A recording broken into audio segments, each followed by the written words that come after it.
बन जाते हैं। कितने गुरु बन गए? कितने? 21।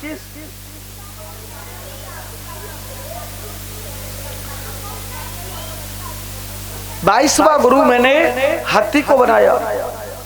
जैसे ही 22वां गुरु मैंने हाथी को बनाया, स्पर्श सुख की लालसा होती है, इसी प्रकार वो हाथी ने अपनी जान गवा देता है।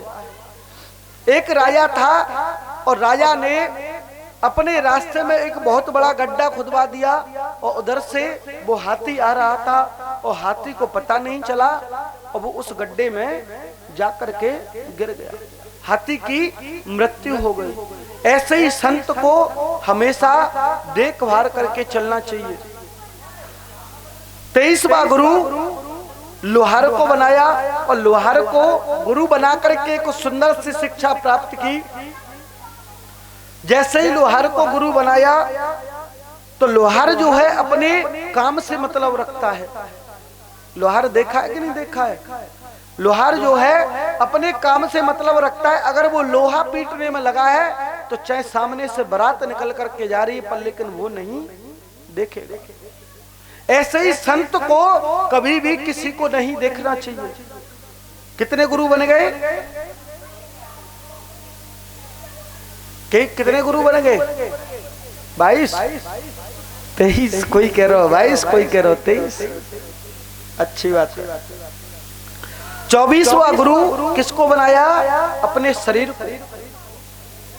24वां गुरु दत्तात्रेय जी महाराज ने अपने इस शरीर को बनाया और इस शरीर को गुरु बना करके दत्तात्रेय जी महाराज ने कहा कि जब मेरा जन्म हुआ था तो ये त्वचा मेरी कितनी कोमल थी। उसके बाद में थोड़ा सा बड़ा हुआ, उसके बाद में मेरी ये त्वचा कैसी है और अब मेरा बुढ़ापा आया तो अब मेरी त्वचा कैसी है। अब मेरा बुढ़ापा आ गया तो अब मेरी त्वचा कैसी है। जैसा पहले था अब वैसा नहीं हूं, अब जैसा हूं फिर आगे भी नहीं रहूंगा, आगे भी नहीं रहूंगा।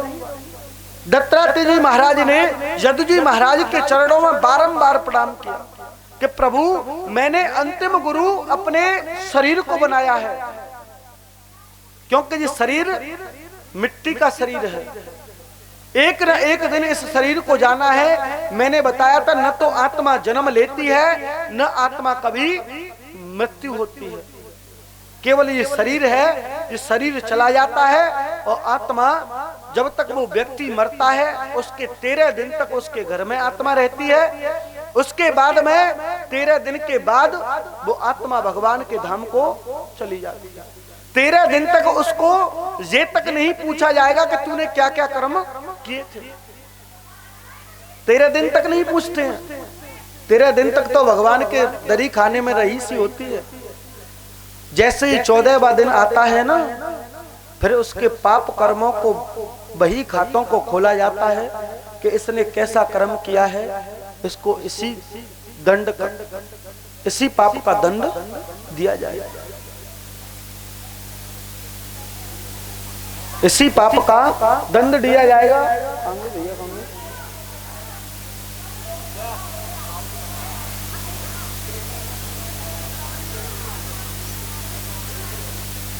दत्तात्रेय जी महाराज ने यदु जी महाराज के चरणों में प्रणाम किया कि हे यदु जी महाराज, मैंने अंतिम गुरु अपने शरीर को बनाया, ये शरीर भी मेरा नहीं है। ये शरीर जो है वो मेरा शरीर नहीं है। मैं तो केवल एक आत्मा हूं और यही आत्मा जो है मेरे अंदर से निकल करके दूसरे शरीर में प्रवेश कर जाएगी। जब ये दूसरे शरीर में प्रवेश कर जाएगी कि मोहन सा जग शोभ निहारा, देखा ही स्वप्न अनेक प्रकार। मोहन सा जग सोहनिहारा, मोहन सा जग सोहनिहारा, देखहि स्वप्न अनेक प्रकारा, देखहि स्वप्न अनेक प्रकार। मोह निशा जग शोभ निहारा, देखे ही स्वप्न अनेक प्रकारा। हम लोग सो जाते हैं और हमें सपने आते हैं, लेकिन वो सपने जो है कभी सत्य नहीं होते हैं। उद्धव ये संसार का सपने हैं, सत्य तो केवल मेरा नाम है। मैं ही सत्य हूँ, पहले भी सत्य था, बाद में भी सत्य हूँ और अंत में भी राम राम सत्य। केवल मैं ही सत्य बचता हूँ और कुछ नहीं बचता है। उद्धव से कहा कि जाको प्रभु दारुण दुख देही, ताकि मति पहले हर ले।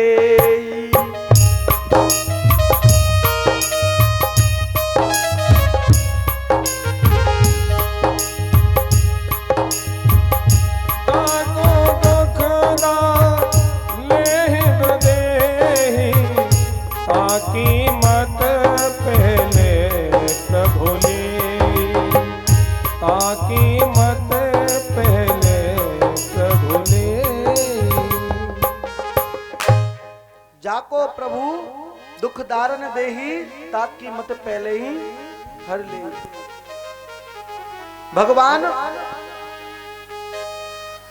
भगवान जो है जिसको बीमारी दे देते हैं तो उसकी मति को पहले ही हर लेते हैं।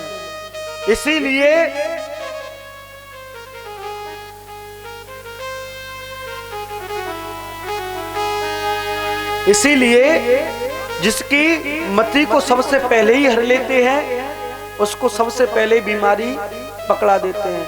आजकल हॉस्पिटल में जाते हैं और 10,000, 20,000, लाख, 1.5 लाख रुपए हाल लगा जाते हैं। लगा के आते हैं कि नहीं आते हैं?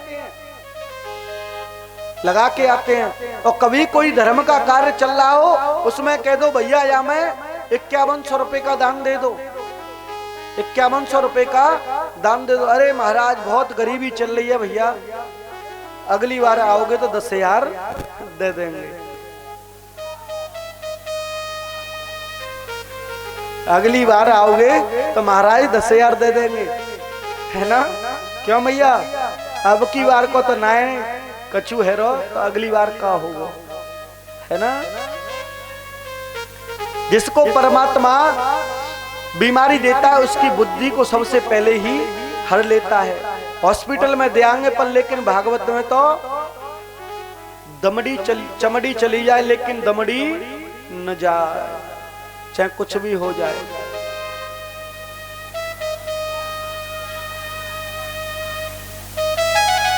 भगवान श्री कृष्ण अपने तेज को लेकर के मेरे गोविंद भागवत में प्रवेश कर गए। अरे मित्तल जी 1000 रुपया को फाइन है, ध्यान रखियो।